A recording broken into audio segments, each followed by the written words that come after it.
you come for more answers? There is little more left to give. That does not surprise me, any more than you hearing my thoughts when we were apart.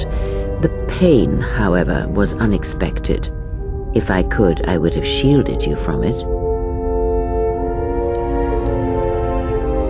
I do not need your condescension nor your lectures. If anyone needs training and guidance, it is you.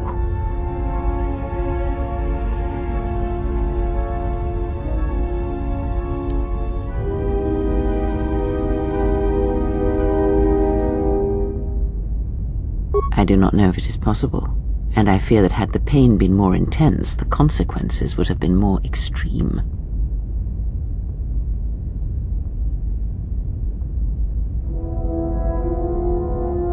Then the sensation you would feel upon my death might be less than that, though much quicker.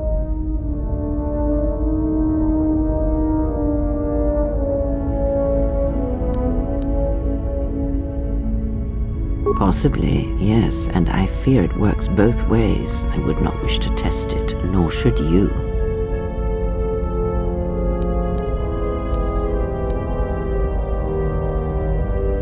If you think a connection to one such as yourself gives me any comfort, then you would be wrong. I desire this no more than you do. It seems that at times of stress and pain, if they catch us unawares, then the pain is transmitted between us.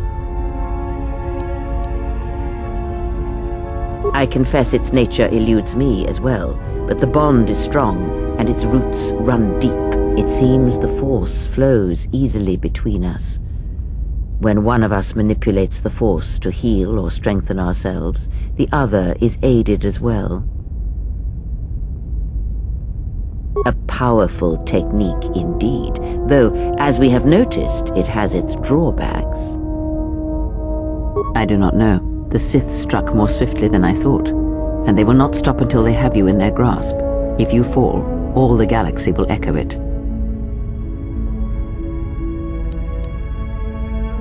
It does not matter where we go. It is not the destination that matters. It is the journey. All paths will take us to the end, whatever it may be, and no matter how strongly we fight against it. For now, we are bound for Telos, and that is enough. Before the war, Jedi who failed their training were sent to the fields of Telos to serve the galaxy, not as Jedi Knights, but as farmers and laborers. The destruction of Telos was complete. I doubt any Jedi remain. Yet there may be echoes of their passing. We shall see.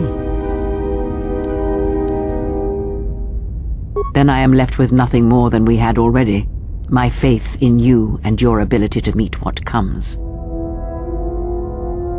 Ask, and I will answer. These Sith, they seek the death of all Jedi, as have all the Sith, since the Jedi Order was first split.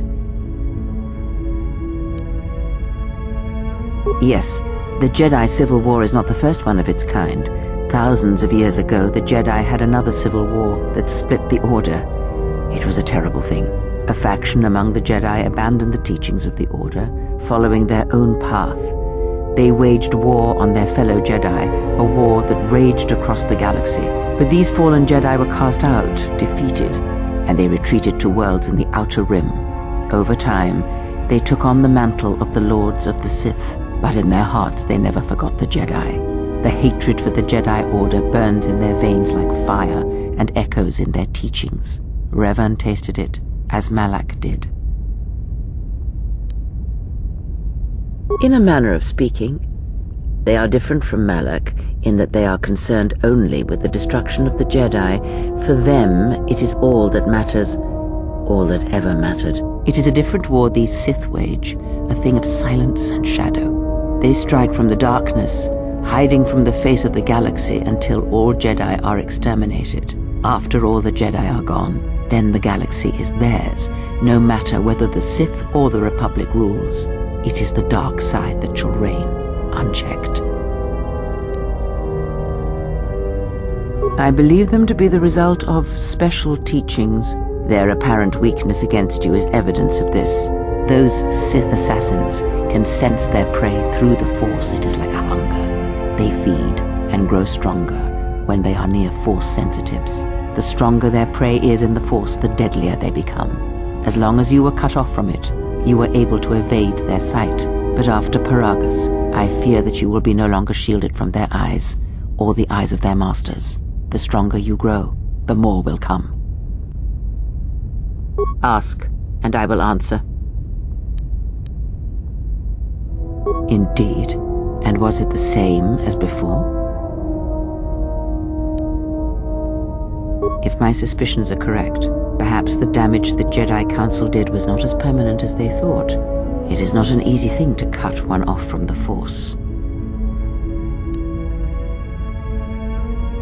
What did you believe?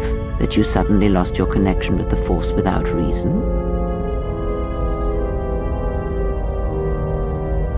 Indeed it is. It is much like losing one's ability to listen, or being put into a deep sleep, unable to awaken to the galaxy around you. Such a thing has been done before, when Jedi have pronounced sentence on their own, and exiled them as they did you.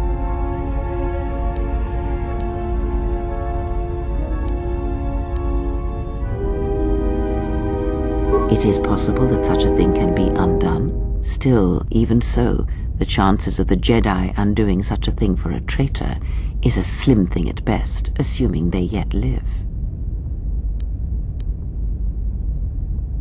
Our link may have had other consequences. Perhaps you can hear the Force again, distantly, through me. If so, then there is hope.